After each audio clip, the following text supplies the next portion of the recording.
Now, a warning, this week's episode of Dan Really Likes Wine comes with a restriction, not an age restriction, but a restriction on people like me who should be in the gym and not casting a covetous eye over the kind of fare that the Aduna Bistro has in spades. In fact, we're currently on the 9th take because I've tried 9 different takes so far. It is part of the Bistro at the African Pride Hotel in Melrose, which is home this week to Dan Really Likes Wine, brought to you by Norman Goodfellows. And it's a space that's got a really light, fun, frivolous kind of element to it. Your sort of European cafe with a welcome touch of South Africa. Great service, great menu, which I'll look at a little later, and some really cool wine. And I'll look at that a little later as well. And all that surrounds today's show, where I do 2 things that I really enjoyed. One was spend time at another hotel, this time in Cape Town, and the Cape Grace, which under Leon Mayer and team has got a brand new look and is just absolutely exquisite. Part of that team is a guy called Alvezo with a wonderful wine history, and he's one of my guests as he talks me through his wine story. But before I do that, it is a trip across town to Il Contadino, and I've known Chef James Diaz for a long time. His restaurant Cubes used to be just down the road from me when I lived in Parkhurst in Johannesburg. He's now got this home to Italian small plates, tapas Italian style, and also some great wines. Lovemore, his sommelier, does a terrific selection, and a number of those come from a small distribution agency called Clink. Clink is the brand of Tamzin de Bruin. She's got some extraordinary winemakers, some exceptional wines, and she's just loads of good fun to hang out with.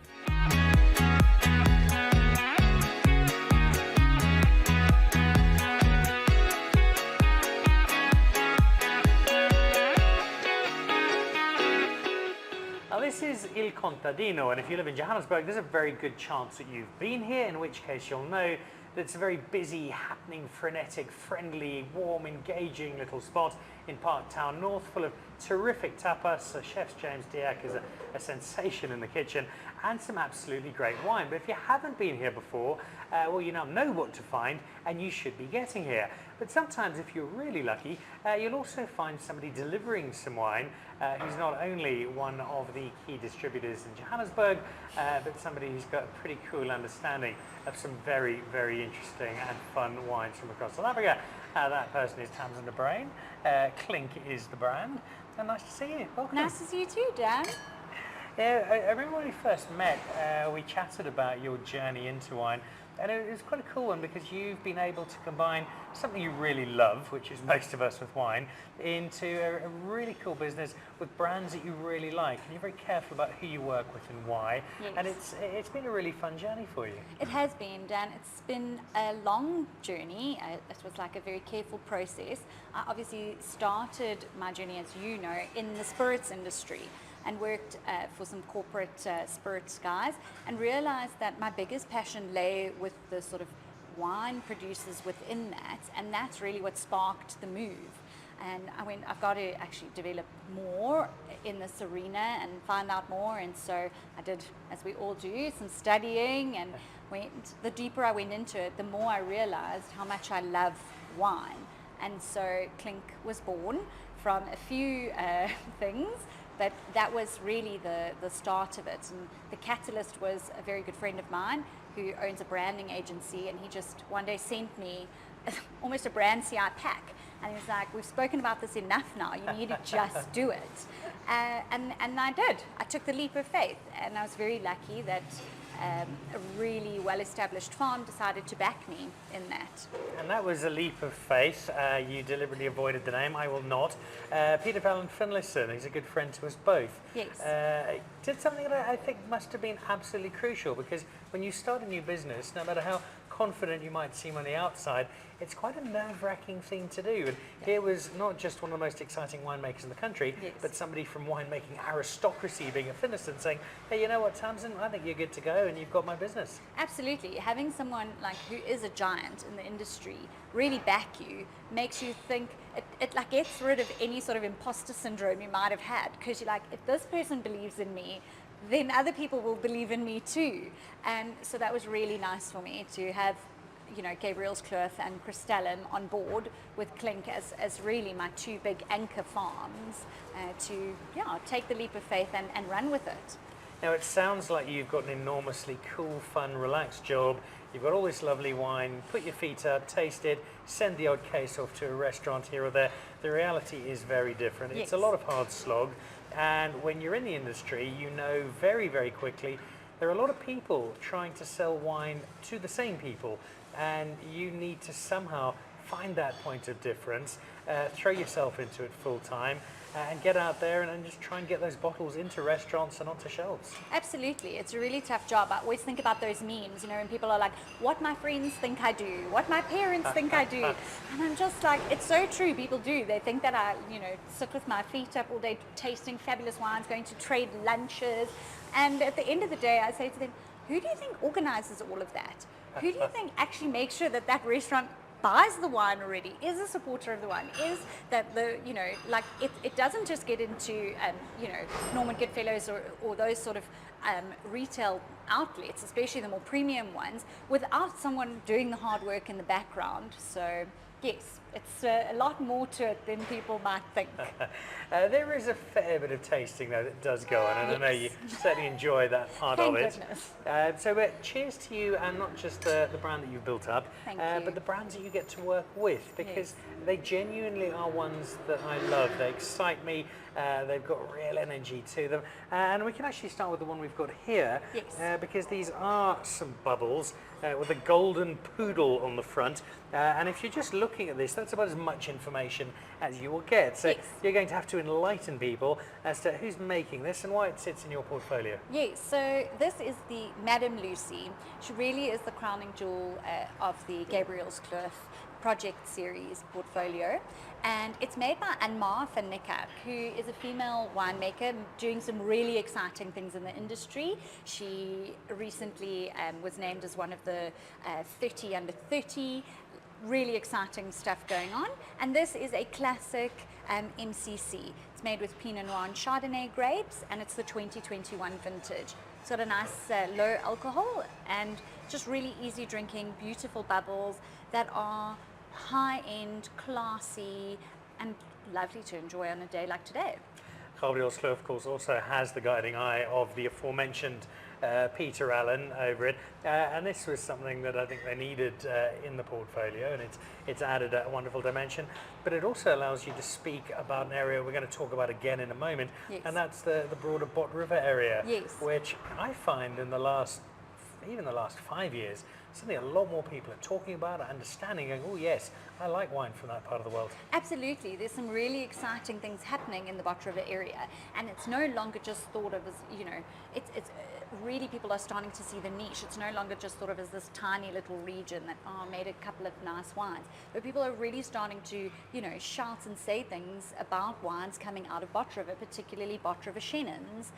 Gabriel's Kloof has just launched their Era Renee, part of their landscape series. It's a Shannon, 100% Bot River Shannon. So just really some exciting things going on there. And like you say, with Gabriel's Kloof in particular, this is all, you know, happening under the guiding eye of Peter Allen, who is still cellar master and part owner there. Well, look, two terrific winemakers there with a great result, but they're not the only great ones you have. Because somebody I actually caught up with quite recently, and I love spending time with her because she's such a fascinating person. Catherine Marshall, her art is immediately identifiable, and she's somebody who's, I think, fairly recent to your portfolio, but this is kind of like you've got a football team and you just signed Lionel Messi. She's a really big name to add to the Clink family. Yes, we are very proud that we have had Catherine Marshall join us in the Clink portfolio, and we do absolutely love her labels and how, you know, they depict different things. And for her, with this one, what she, her brief to the artist was, I want you to depict the love that the Riesling vine has with the soil, and how if they're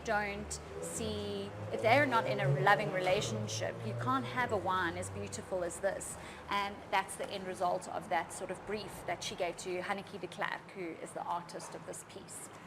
Tell me about selling Riesling, because that really is your job, is getting people to buy wine. Yes. And if you're giving them a bottle of bubbles, by and large, most people know what they're getting. Yes. Whereas Riesling is not a grape we see a huge amount of in South Africa, sadly, I think, because we make some terrific Rieslings. Absolutely. When you've got something like this, how tough is it to sell, and what is the approach? Yeah, it absolutely isn't an easy sell, I'll say that much, in terms of a grape varietal. What I have found, however, is this particular Riesling from Catherine Marshall is an easy sell.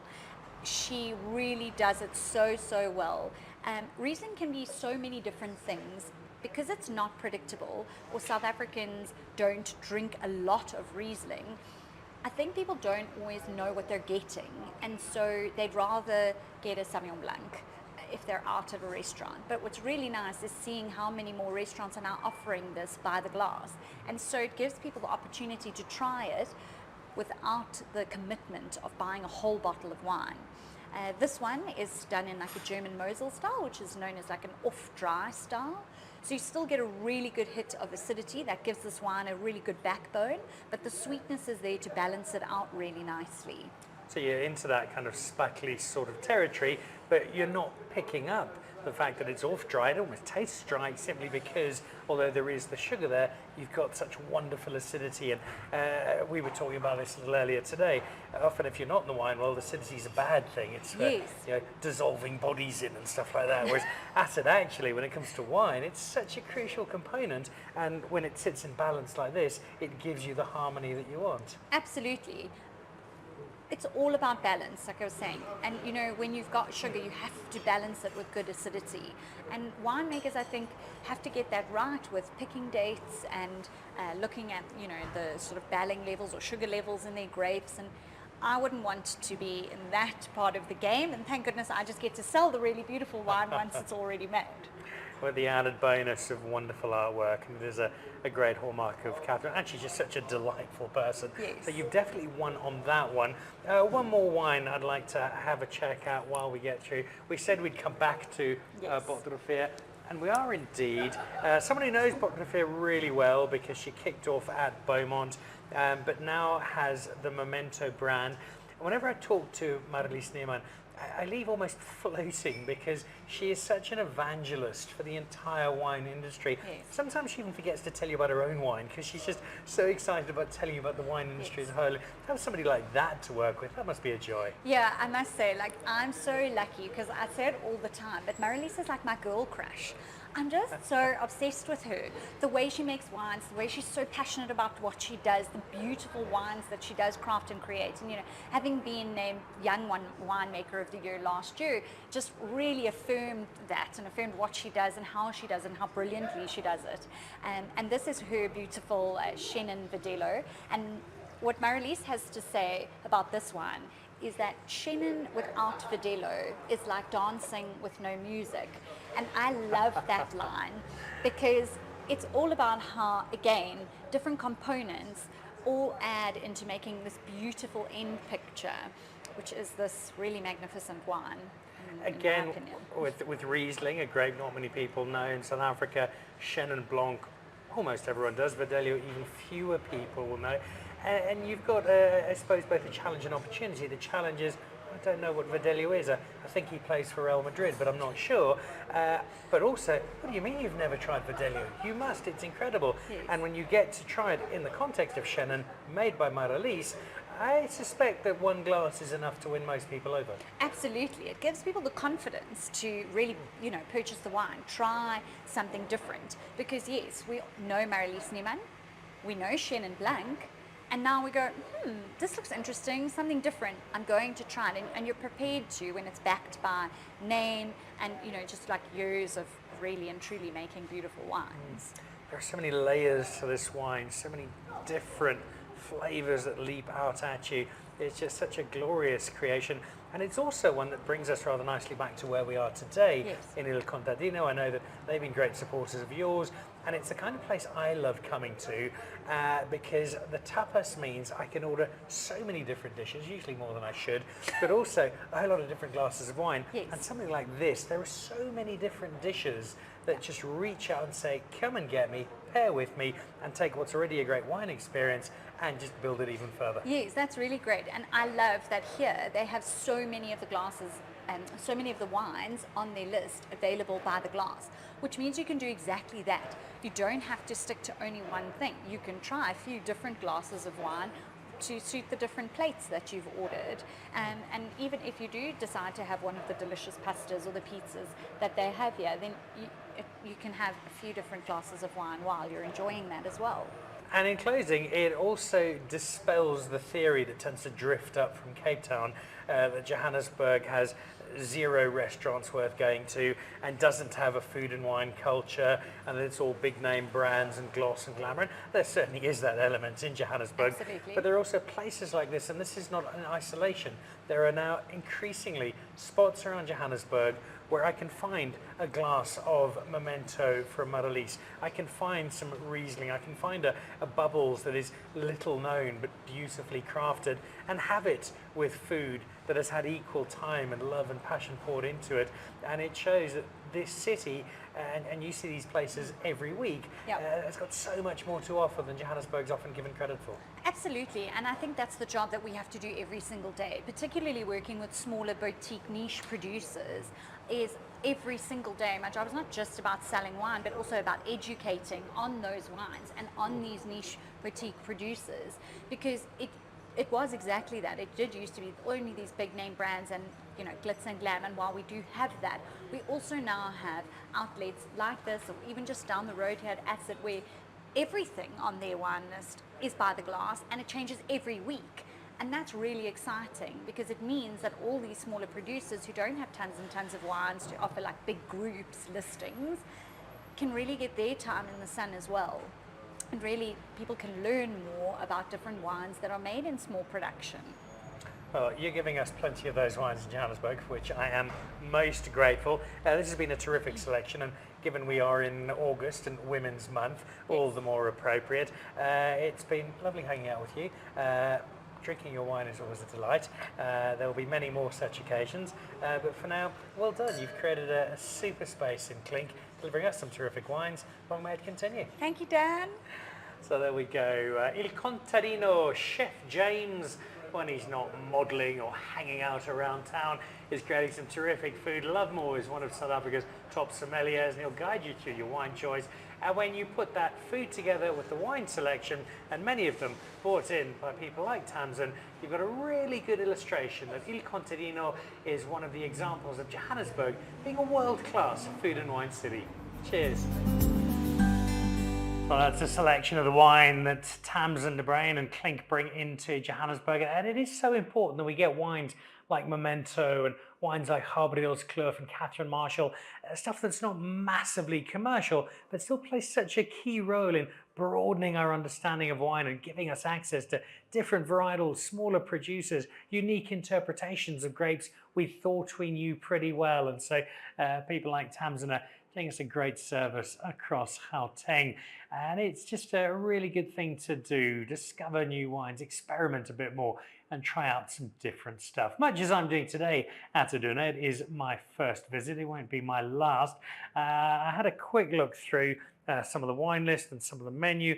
There's a pretty strong selection of whiskey on the list, but also if you have a look through what's not a hugely long wine list, but I look at the Pinot Noir already. There's some Thorn and Daughters Copper Point, or some of Richard Kershaw's Smuggler's Boot. If I feel like some Cabernet Sauvignon classics from Thelema and Takara, there's a bit of Carpsic Cinsault, some of the Paul Wallace Black Dog, or if you're more of a white wine person, a bit of Gewürztraminer. When have you last seen Gewürztraminer on a wine list? This time from Neertlingshof, or you might enjoy some of the Steenberg Semillon, or some of Ken Forrester's Old Vine, or the Beaumont Haute Marguerite. Really interesting wine, and I could spend a lot of time, even though it's a rather short wine list. There's also a great menu.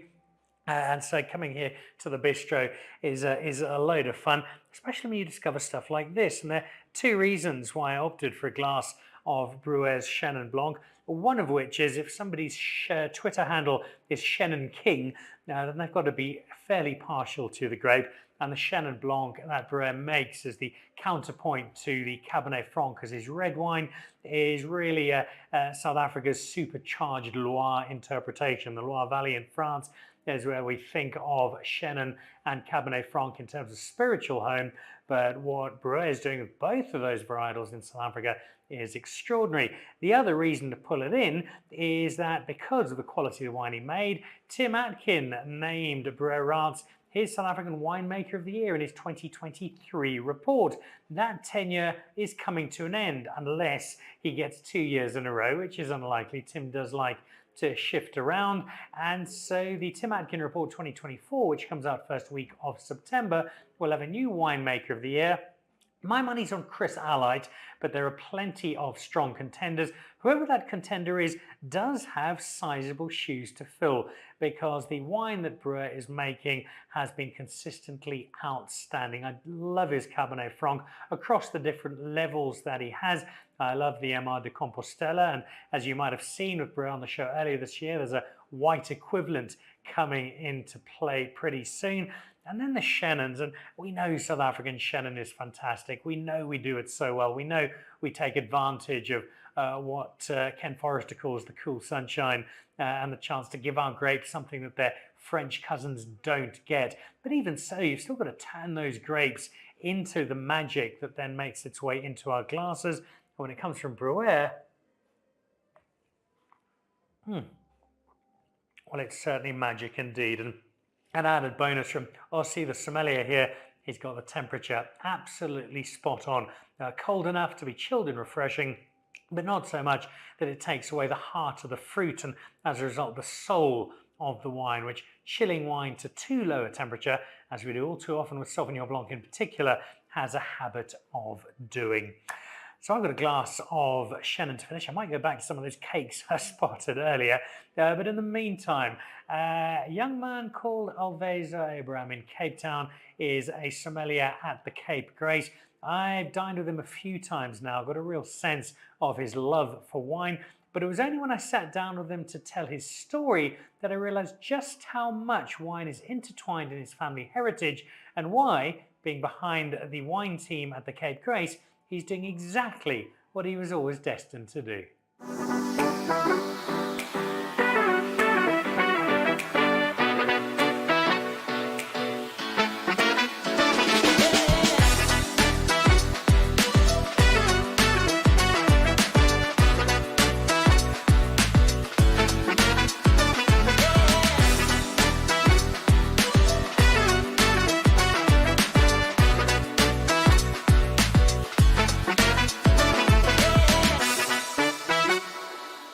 So I go back to my early days in Cape Town, finished university, first job, a little bit of money to spend occasionally, usually at the front end of the month, and kind of the go-to place to look and feel and seem like you were part of the cool crowd was a whiskey bar called Bascule. It was full of whiskies, by and large I couldn't afford, but occasionally there was something that I could sip on and enjoy and just bask in the glory of what was one of the definitive homes to a quiet drink in Cape Town. Well, the Bascule is not just still going, it's going stronger than ever because it has just reopened, and that, Alvezo, is reason to toast because the Cape Grace itself has reopened after an amazing refurbishment, but this particular bar has now restarted. It's part of Cape Town history, and for you and your team at the Cape Grace, that's a pretty big reason to smile. Yes, it is.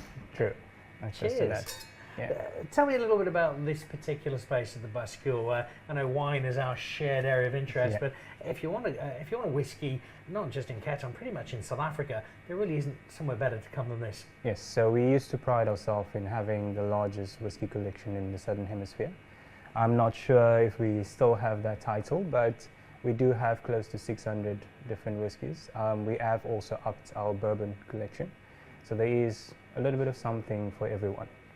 And something for everybody who's got a taste in whiskey or a taste beyond, because although whiskey dominates the Bascule bar, there's also the chance to have a glass of wine or two, and that speaks to the hotel as a whole. That's your area of expertise. Yes, it is. As a sommelier. Tell me about this wine journey of yours, falling in love with wine, deciding wine was the way to go. Yes, so for me, wine it found me. I never went looking for it. So as a young kid, growing up on the farm that we're actually drinking the wine of, which is the Wetsoff, I always thought wine was the most disgusting thing ever. But I'd say close to 2017, 2018, I had the privilege of competing in a competition called the In Total Challenge. That was my first exposure to wine. I've been here quite a long time, but for me, wine was the stories. That's what drew me towards it.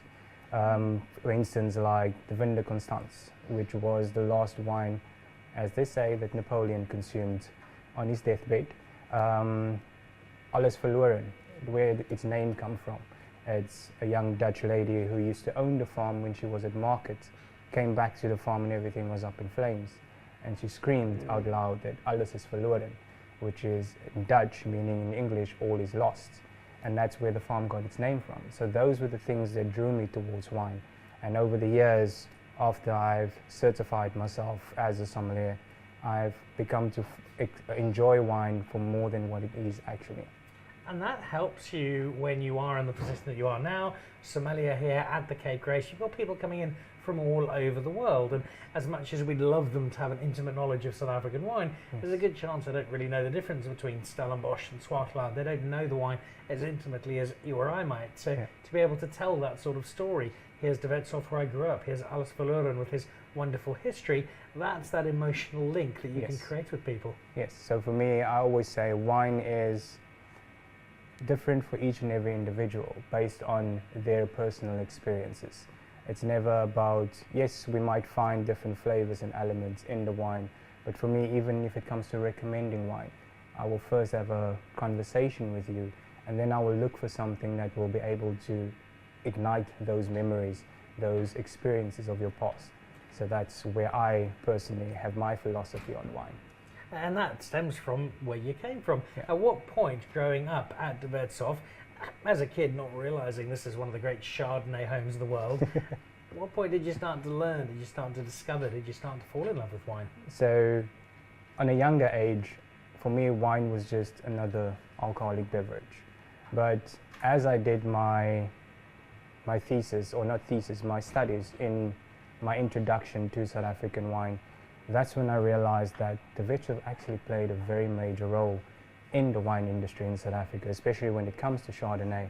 And for me, coming from that place, I was quite shocked or very much intrigued by the fact that a place that I thought was just a home back in the day actually have quite a long history. And so you've chosen the wine because it's got so much history. I asked you, what would you like to give me? And there were a few options. You pulled out some vintage reds, which you've given me over dinner before. But this was the one that struck the obvious chord. And if it was simply because this is where you grew up, that would be more than enough. But it does have the added bonus of being rather good. Yes, that's true.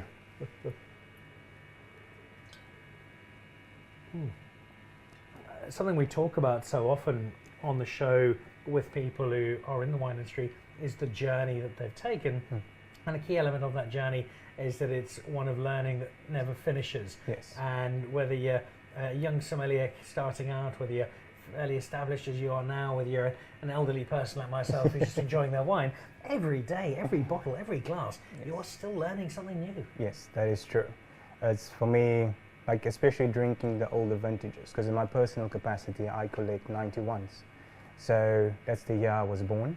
But a lot of people have the perception that South African wines from the 90s is considered to be low quality. They don't have the capacity to age like especially French wines. But to my surprise, and to many that I have had the pleasure of giving a 1984 or a 1991, let's say Melrose Rubicon for instance, those wines actually still shows exceptionally well, even though it's been over 30 years later. So the conception that South Africa didn't make any good quality wines back in the day is quite sad, if I have to put it that way, because a lot of establishments that still hold on to those particular wines is they sell them at a lower cost because we don't have the reputation of having good wines with ageability. And that is something that has changed over the years, but for me personally, I'd say give the old ones another go. So I open a bottle of 78 every year on my birthday, being a slightly more mature vintage than you are. And we opened some, you mentioned Mila, some of their Cab Sav from 78 over the weekend, and it was in such a glorious space, and there were people who were trying it who could not believe that this is 46 years old. Yes. How can it still be so good? Tell me about that element of surprise, more broadly speaking, when you have a guest who's arrived from California, they've touched down from Oslo, they're here on holiday from Hong Kong or the Philippines, and you give them a glass of wine, they go, "Is this South African? I can't believe how good this is." Yes. Is that still a thing? So a lot of that has changed over the time. So when I started off in my wine journey here, which was in 2018, we underwent the project of emptying out our cellar. And that's when I got exposed to all of these old vintages. And it was a tough sell. You had to literally sell that based on trust. And the experience people had then was, wow, I never expected that an older South African wine can actually hold up to some of the best that we have right now. Like, for instance, if I have to take into consideration probably one of my favorite Pinot Noirs, the Cristallo Marbellel. I opened a 2014, I think about a month or two ago, almost zero to no sediment. It was probably one of the best Pinot Noirs I've tasted in quite a long time. I love the fact that your face lights up when you talk about a wine that you so clearly enjoy. And normally that would be the extent of our conversation. We chat about wine, we celebrate it, we have a few glasses, and we're all good. But I've asked you to do something else today because we're in the Bascule. It is this extraordinary space. Aesthetically, it is flawless. It then has the added bonus of 600 plus great bottles of whiskey. And so I've delved into whiskey for a change, but I set you a challenge. I said, obviously I'd like some whiskey, but it must have some kind of wine angle. You've poured something for me. What have you poured and why? So this is the collaboration from Loch Lomond, the Scottish brand, which is the Baton Verwachten 6-year-old whiskey. So this was a project where this whiskey was made in Scotland by Loch Lomond, aged in the barrel for 6 months, 6 years, and then finished off for 6 months in Baton Verwachten red wine casks. That is fascinating, and I love that. I haven't had this one. I have had the Three Ships Pinotage cask finish, which I thought added such a rich dimension and such a cool story. So this is doing similar. Loch Lomond and some Baton Verwachten. Yes. It's a great collaboration. Thank you. Let's see how it tastes.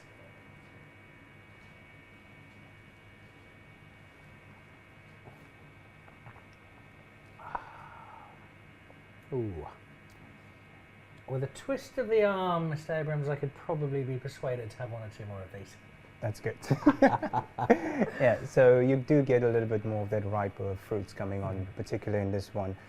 I don't particularly specialize in whiskey. I did my second element to wine in brandy, which is another grape element to it, but I can appreciate a good whiskey from time to time. And this one, still being young, I do prefer something that has a little bit more age to it, like a 12-year-old or a little bit more peated. But the freshness on this, if I can say it freshness, because they're the ripe fruits, the red cherries coming through on the palate, a little bit of pear and tropical notes, which basically enhances the experience a little. It's a delight to drink. It's also a delight to talk about because it shows this broad dimension that wine has to touch all sorts of different spaces. And it's one that brings us to a very happy conclusion. Yes. Congratulations on the reopening of Bascule, but also the hotel as a whole, which has very happily become my home in Cape Town. Yes. And we've shared, so to speak, some great bottles over the last few months, and there are many more to come.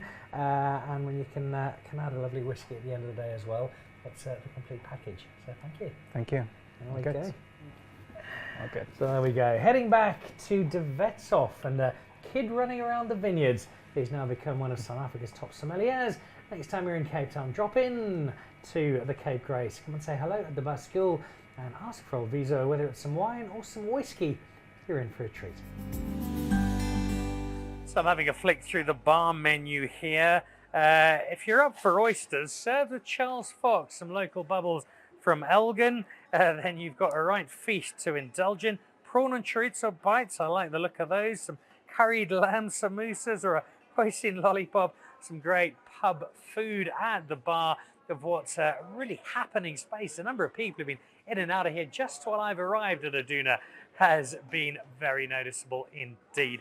So what have you just seen? Well, you had the chance to catch up with Alvezo down at the Cape Grace. Terrific story, terrific wine heritage, and now translating his family history in the wine space into that role at the Cape Grace, where the wine list and that space, particularly inside the Bascule bar, which, yes, it's a whiskey bar, but still pretty good for a glass of wine, is one of the many attractions of the newly renovated Cape Grace. This space is also fairly newly renovated. There is so much light and freshness and air and energy to it. It is a most enjoyable space if you're at Melrose Arch or in the area to come and drop in a light meal, some bar snacks, or as you saw earlier, a pretty good glass of wine. That wraps us up for the show this week at the African Pride Hotel in Melrose Arch. Thank you very much to the Cape Grace team. Thanks to Tamzin from Clink, some splendid company, some really good wine. The Memento, the Harbordils Club, and anything by Catherine Marshall, all a complete delight. And thanks to Ossie and Heinrich at the team here for looking after us. I'm off. Might not be before taking an oyster or two and a glass of Charles Fox. Enjoy your wine drinking week, and we'll see you back again next time. Goodbye.